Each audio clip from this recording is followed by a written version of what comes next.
So congratulations on how well the school did in the NCAA tournament. My question to you is, was the plan to always sell bonds this spring? And how much did the team's performance in March Madness determine the timing?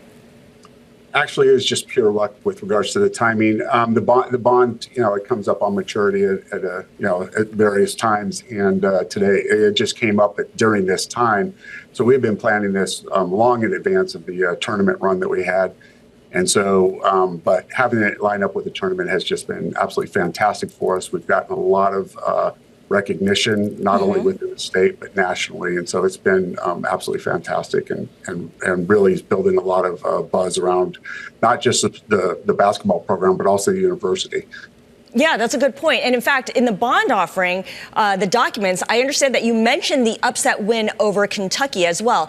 Is that something that gets brought up quite a bit when you talk to potential investors about the debt sale? Do people bring that up?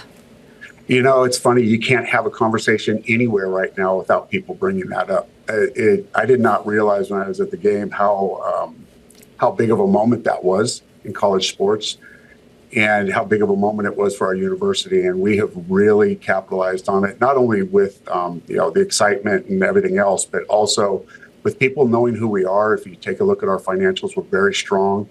And we really are not only a sports powerhouse right now, but we're also financially very, very strong, especially for our sector.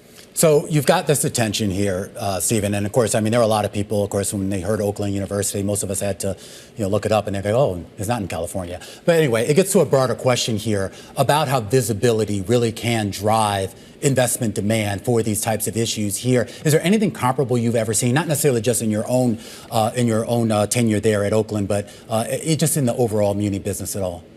I have not seen this before. I think it's a very unique opportunity, and part of it is the age of social media and the ability for us to get our brand out very quickly through our student athletes. And then, as you know, our website, or you may not know, our website crashed for about 15 minutes right after when we just had an enormous influx, and we've seen a big influx in our student applications and interest in our university as a whole as a result, which also helps us with our bond offerings because it puts our revenue projections into a better light.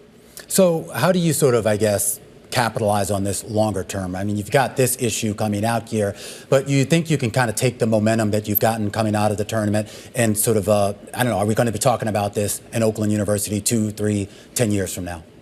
Well, that's the plan. Again, you talk about fortuitous moments. We also have a new basketball practice facility coming online in December of this year. And with Coach Campy having all this attention so we're looking very good in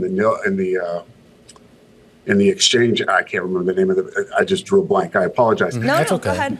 Yeah, just with the portal, our portal interest has gone up exponentially.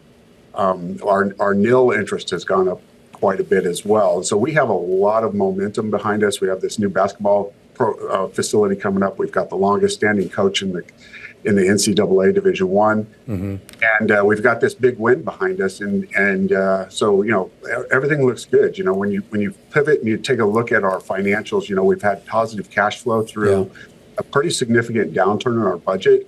We had the fiscal discipline to cut the budgets when we needed to. Our balance sheet has increased during that time as well.